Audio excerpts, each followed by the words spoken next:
Well, I have absolute delight in introducing Charles Brooking. Many of you will know him as a national treasure. I have been videoing Charles with my son Max, who's up on the balcony there. And Charles felt that it was easier to give a little bit of understanding of what he's been doing during his life by showing these two short films that we've made with him over the last few years. And then Charles will be available to answer questions at the end. Very much so, yes. And he's also got the most amazing stand out the front. Do go and see him. Fondle his glazing bars, as he keeps telling me. I've got some booklets also on the evolution of ironmongery and glazing bars for sale as well. But I just felt it was easier because there's so many details. So I'm going to introduce two little films. The first one is rather poignant. It was made 3 years ago. And it was myself and a very dear friend, Rory Young, who some of you will know, who passed away last year after a long battle with cancer. But 3 years ago, in happier times, Rory and I were just passing Charles's house, and we said, oh, should we pop in for a cup of tea? And so the two of us popped in, and as Rory and Charles were talking to each other, I thought, gosh, this is just history in the making. I don't think I knew you were doing it at the time. So, well, I think I did ask permission to film you, actually, Charles. Right. So I got out my mobile phone and took some very poor quality shots of these two extraordinary people talking together. This first 10-minute film is from 3 years ago with our lovely Rory Young.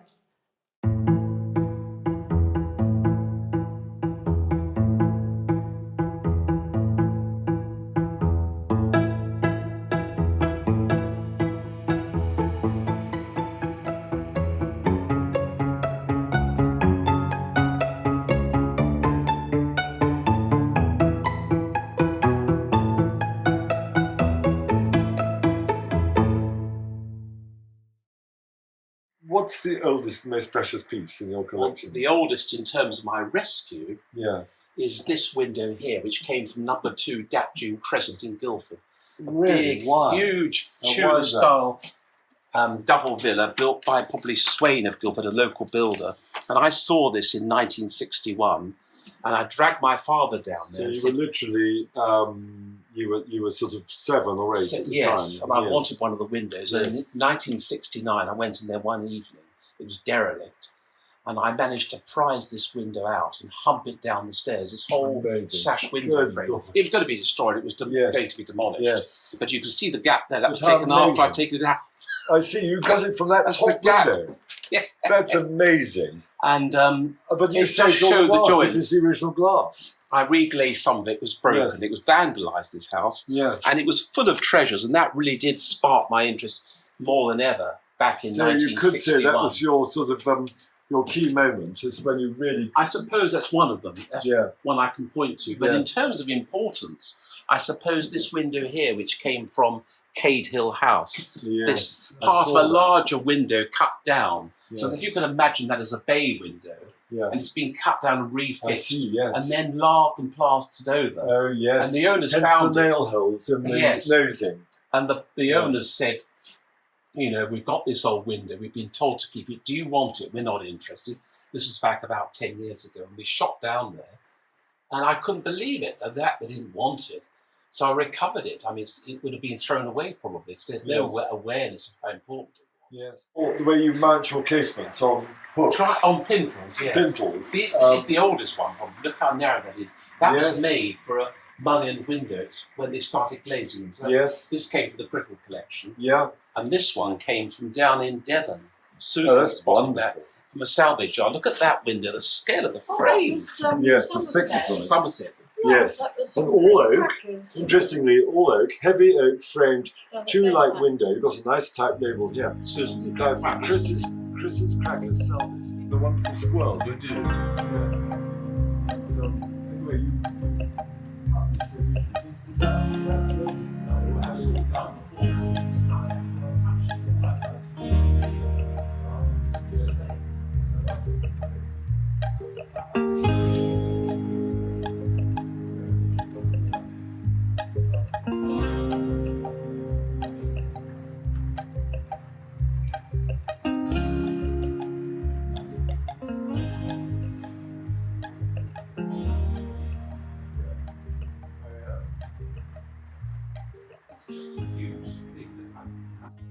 How marvellous.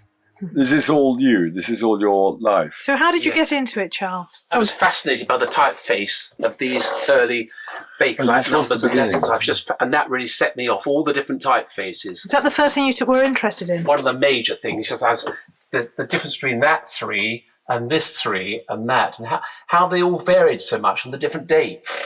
And that really set me off on the road of analysis, and a passion grew for the built environment and ironmongery and building elements, I suppose. What age were you when you started noticing things? 3 to 4, apparently. Definitely a big way. And certainly by 5, I had a large collection of these. Really? Yes. And where were you getting Father them was from? despairing. I sent to educational psychiatrists and everything. Taking them off gates, which was very unpopular with local people.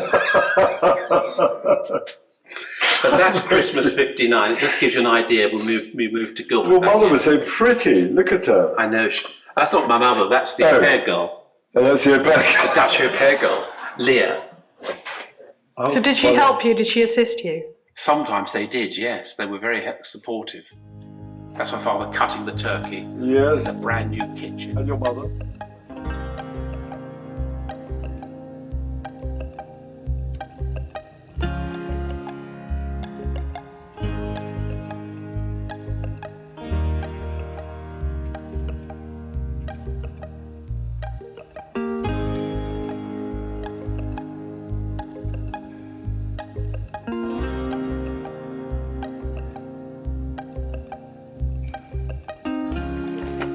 So you've had it 10 years? Nearly 10 years, yes.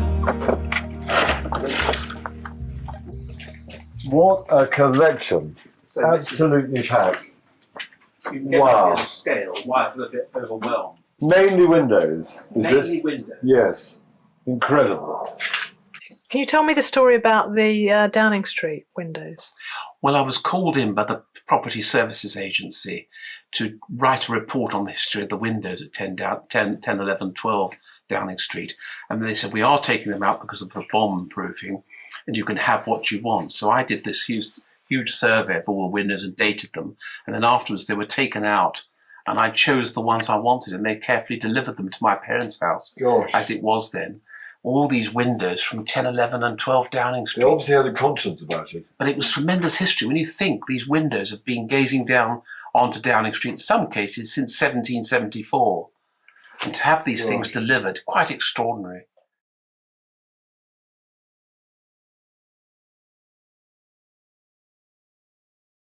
How safe are these very precious items in this building at the Not moment? safe at all. I mean, it's all, we've got to get them out. It's really imperative we move them Before the winter. before the winter. It won't take another winter. to I build noticed a hole in your roof there. I know. I know it's terrible. I've just gone into the water and soaked my foot, but still, Oh, God. Oh, dear. I feel I want to shin up and put something over don't it. worry about it. It's just Everywhere you look. Yeah. Henry Holland architect. I mean, the fact is that this is the fabric designed by world famous architects. This is why it's got to be important, and the provenance of it is so important. You know, it's the fact that you, dear Charles, know it in your head where every single one of these. Look at that little T strength. I know, isn't it lovely? I've never seen that. Just to What a give it sensible additional idea. strength. I Do you know. see that little T?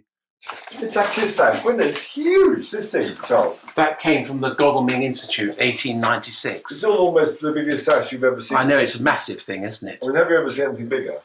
It's extraordinary. How did you get it home? On the roof of my car. Those Good windows from Lord. Powers Park were large, weren't they? Lucky you're strong. I am strong, yes.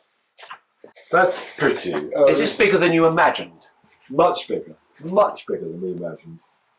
Absolutely amazing. The quality of the stuff is so extraordinary. The variety of stuff, the variation. Lovely. It's thickly daubed with paint, caked with paint. Obviously, But you can see the scale of this. It's Yeah. huge. why This is why I Patrick feel so loves it. worried. Patrick you feel daunted. I feel daunted by it. Yes. This is what I don't want a lot of workmen coming in here saying, right, we've got to move this old crap. You know what I mean? Careful how No. And what's this geezer without doing damage. collecting all these bleeding old windows then, eh? What's it all for? I mean, I ask you, mate. I mean, I can understand a lovely bit of pottery and that sort of thing, but this is shite. I don't want all that. That's what I don't want. I don't want that. No, That's something quite. I've had enough of in my Well, time. you need another madman like me to come and say, no, it's all wonderful. I know, exactly. Because that sort of thing wears you down. Then you arrive and then It does, and then you go along with them, and you sort of try and I know humour the them. same. I You know. try and humour them, but it's never easy bridging that gap. Do you find people don't appreciate It depends. old It varies. windows? I don't know Are you amazed when people throw things away? Not now, because I've seen the most amazing. This round here, there's so much money around here. I They're think doing it all the time. I think I sympathise more so than with where you people are. throwing things away, because it's quite often out of desperation. They know that the thing is worth something to somebody, but they just haven't got the time, they haven't got the space, and they haven't got the imagination to save it. No. And they haven't got the confidence to save No. it, almost. Don't you think? It's almost a sort of confidence. Gosh, that I get people water lack. getting in there. No, well, you see, you've had a false sense of duty because you've had a drought for a while. And now it's I know. Popping over here, this side. It's there that worries me. Why? Because there's precious stuff. You know, you know I what's can't really down get there. in there. Oh gosh, look at that down there. It's really bad. No. Can it drain? It can't drain There's no anywhere. drain. It's going got drip, doors drip. and things standing on it. Damn. It's a nightmare. Well, this things building. would last. They'll last a few months because they're all made of good material. So there's a real sense of urgency. There is here. There is huge. Oh, that's awful to hear that sound, that I know, slow over sound here of you can decay. hear it. Is this the sort of size you expect it to be, the collection? It's far, far bigger, and it's just full of such wonderful stuff. Thank and you. It's such Sorry, a it's in a variety rough of state. stuff. It's amazing, and I'm so worried about the water dripping in. What can you do? Well, hopefully we can sort this out soon and get it out of here. Right. Make a move, because That's not good.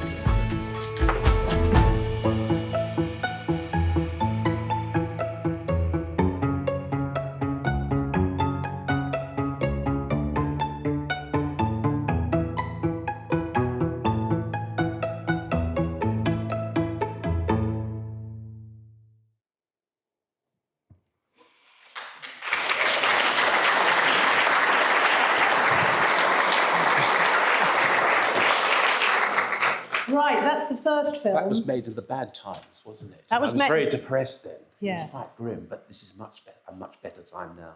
So that was 3 years ago. Charles, maybe you'd like to tell us what's happened since. We got this amazing grant from the Villan Window Foundation, the funding side of Velux Windows, and we've now managed to purchase a fantastic building in Whitchurch in the Andover Road, and everything is moved there. I'm keeping my Cranley collection, but the main museum will be in Whitchurch. We've got 11 new trustees, and it's all very exciting. So we're on the road to a fantastic new museum, I hope. So it's a massive undertaking, cataloguing it all. I've got 30 years of work to catalogue it, and I'm 70 now, so it's a bit scary. So lots more news on that, and I think you can, if you Google it, the Brooking, you'll be able to see there's some information But on you've got the the other film, haven't you? Yes. So now which we're is going. the happier side of things. Yes. Now we're going to play another film that we recorded last week. So it's all been a bit of a rush, but this is all about ironmongery. I visited with my son Max on the camera last week to look at ironmongery specifically with Charles.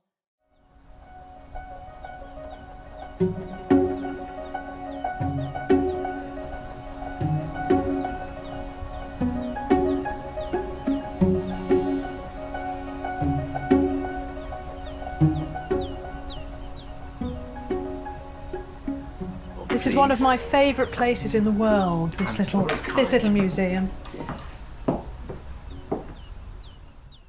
So Charles, the earliest windows were actually fixed in That's their right. aperture.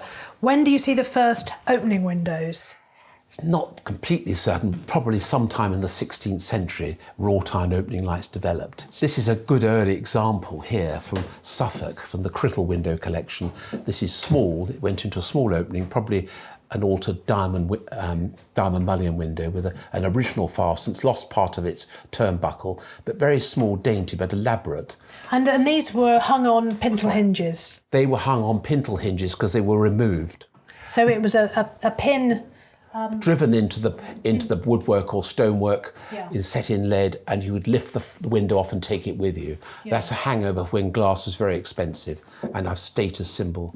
So this is a lovely catch you've got It's lovely, here. isn't it? Beautifully crafted. And what date is that? That's sometime in the mid to late 17th.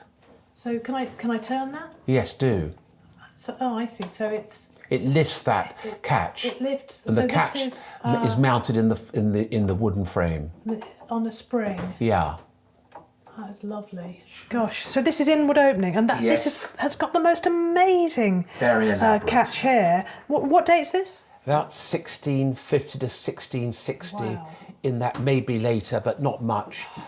But it's Absolutely beautifully crafted, beautiful. top of the range, and it was taken out in about 1926 to 27, and the Criddle Window Company kept it as an archive piece. And this is an inward opening window. Yes, which is interesting. It's not common. Why it was? Perhaps they had outside bars or something, so they had to have it inwardly opening, and that's why you've got a metal frame, and you've got these pintle hinges with the elaborate scrolls. So this is the outer frame. Yes, and this is the pin, and that's the hinge just hanging over Yes. it here. Gosh, that's absolutely amazing. But the arts and crafts period, of course, took directly from that, didn't it? And copied it, and came up with these elaborate designs. But this is just astonishingly beautiful. You can see similar ones in Guildford House in Guildford High Street, built around 1660 by the Child family. Very similar to that. So when do we move on from pintle hinges that you could just lift off to the next style of hinge? With the arrival of timber casements in the late 17th century, the pintle hinge largely gave way to the H hinge, which was mounted on the inside of the frame and fixed, in this case, with hand-cut screws. This came from St Paul's Cathedral about 1707. And you can see this was influenced by French joinery in the late 17th century. This is a French window of the 1680s. And you've got lift-off pintle hinges there, very popular on the continent. And this influenced English joinery in the late 17th century. So it's a very interesting crossover.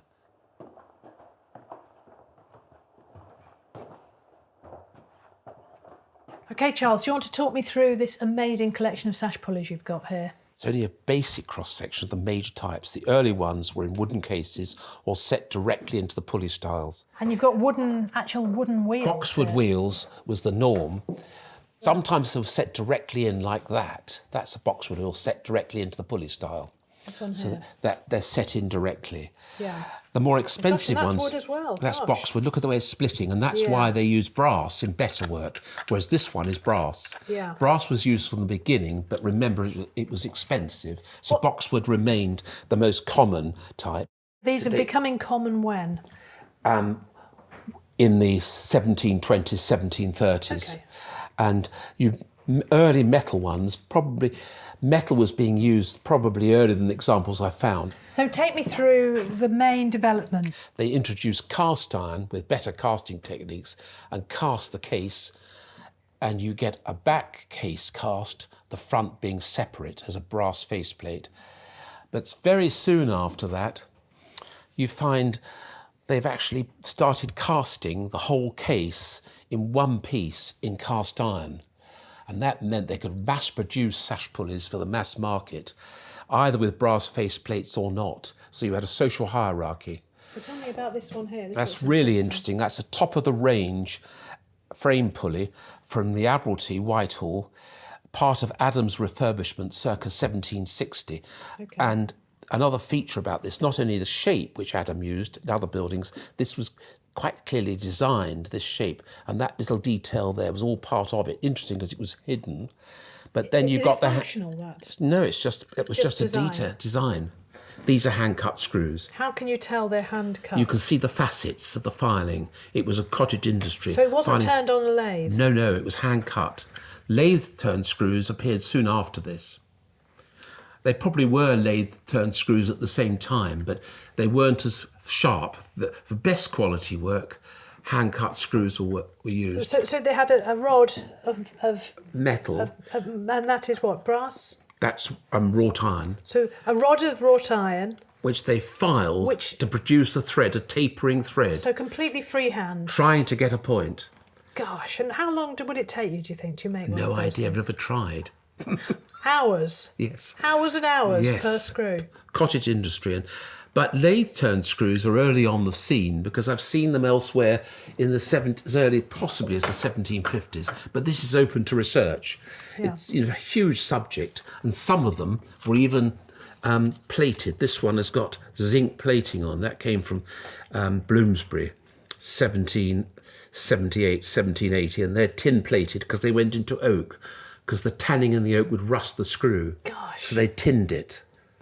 Wow. So all these details, Yeah. it's so fascinating. And then you've got the whole question of painted faceplates. They were painted because Is that the pulley painted? style was never painted. That's just painted to represent wood, because the pulley styles were left unpainted until the 1820s to 30s. So the sash would run smoothly Right, okay. So on the inside. purely for functionality, they left it unpainted Yes. and waxed, was it? Yes. So that it would run. And when did they start painting them then? It depends. It varied from the 1820s through to the 1840s. In some cases, it was later. But it started in the early 19th century, this craze for painting. Started with graining, and then you find painting creeps in, and the whole idea of exposed pulley styles was lost, except in Worcester, where they still exposed the pulley styles. They have oak pulley styles in Worcester, and they're still exposed oak. Charles, I'm really interested. I've just spotted this. It's an early wooden, presumably boxwood, pulley here, set into the frame, and then a later replacement sash pulley above it in brass. What can you tell me about this? Very interesting. This is part of Kenton Cause's refronting of 10 and 10A Downing Street, 1770 to 74. That is an oak pulley. Oak, right. Yes, it's oak. It's why it's split, as opposed to boxwood, which fractures in a different way. And then in about 1878 to 82, it was worn out, so they replaced it. Rather than taking all that out and making a fillet piece, the joiner saved money. That was filled with putty, and they put in a James Collins axle pulley to make the window work more successfully. I discovered this when the windows were taken out in 1992 to 93, and they were given to me, and I sectioned them, kept as many as I could. But I stripped all this was covered in paint. That was just a lump, and I discovered that pulley wheel. So you can see here the original oak pulley style was left unpainted. This would have been oak originally, and the sash might have been oak, but that was replaced after the war because of bomb damage. So you've got all that history in that one piece. Yeah. So talk me through the main developments of the sash window fasteners then, Charles. Early sash windows had early fasteners, and they were usually a sash screw that went through the meeting rail rather than that being mounted on the surface. This went through the two meeting rails, the top sash being fixed, the lower one moved, and there were catches on the side of the window. This is a typical lever arm sash fastener. These developed in the late 18th century. The earliest I've seen is at Kedleston Hall, 1780s probably. This has a spring, and this lever arm, actually there's a little wheel there. This came from Belgrave Square, 1826, built by Thomas Cubitt, really high quality one, that. And then you've got various types in the early Victorian period, pattern types. Too many to go into. This one, which had a spring, but the lever arm continued. You had pottery embellishment, and you had china embellishment in the late 1830s, 40s, 50s, 60s and 70s. You get cheaper cast iron versions made for economy, and then you get other pattern types in the 1860s like that one, and additions for security like this one here, 1870s. High quality ones, late Victorian, big reeded knobs, very bold wooden knobs. These marvellous examples, late Victorian, on a ratchet made by James Gibbons of Wolverhampton, major maker. And then these extraordinary types, cast iron, and the Fitch fastener, which appeared in the 1890s probably, an ugly thing. And if that's left open, it catches the meeting rail and the horizontal glazing bars on windows, because this doesn't always close back and does a lot of damage to the window, so avoid those. They're an ugly fastener and they do a lot of damage. What about the cam fasteners that actually pull the two meeting rails Well, this together? is the Fitch, that is the cam type fastener. That's exactly it. When do they first start introducing cam fasteners? I think probably 1890s, that's the earliest I've seen. Oh, really? As late as that? Yes, whether they came from America, I don't know. And you get to the modern examples, grim, so stamped steel and fake brass rusting, the aluminium one, very brittle, and the miserable simple fastener here, version of the Brighton pattern, which is sold everywhere, Mazak, horrible alloy which doesn't last. So how many sash fasteners do you think you've got in total then, Charles? I don't know, several thousand. I haven't counted them. Several thousand, Yeah. wow. A lot, yes. A lot of duplicates in there. A lot of duplicates, and they've all got to be sorted, analysed, partly stripped because often painted, covered in paint. These were all stripped for my 1986 window exhibition designed by Sir Terry Farrell at the Building Centre. A big variety of knobs you've got there. Yes, quite, exactly. And I'm interested in, of course, the sash weights over here. So you've got the whole range. Yeah. So to start me off, which is your earliest? Well, they're not in sash order weight there? because the joiner fitted them in size, but these are the earliest lead weights. That's got a Roman numeral on it. Cast in sand. This is a cast iron sash weight, probably mid 18th century, and it was cast vertically. So they poked a wooden stick into a load of sand and then poured it in, and that's why it's bubbly at the top. And then they stuck into the molten cast iron a wrought iron loop. I see. And that's a giveaway. It's an early cast iron variety. The others are 19th century, very large types, including a hinge type from the Treasury, and one made by Karen, one of the biggest manufacturers, founders. And they used to mark their goods. And the early ones are marked as well. They're hidden sash cords because that came from a lunatic asylum, Bexley Hospital, designed by G.T. Hine in 1897 to 98. So they were hidden? They were hidden so when the window was open, you couldn't see the sash cords because they didn't want the inmates to get hold of the cords to strangle themselves or whatever. So that was a patent method used in asylums and hospitals. That's extraordinary, isn't it? Absolutely extraordinary.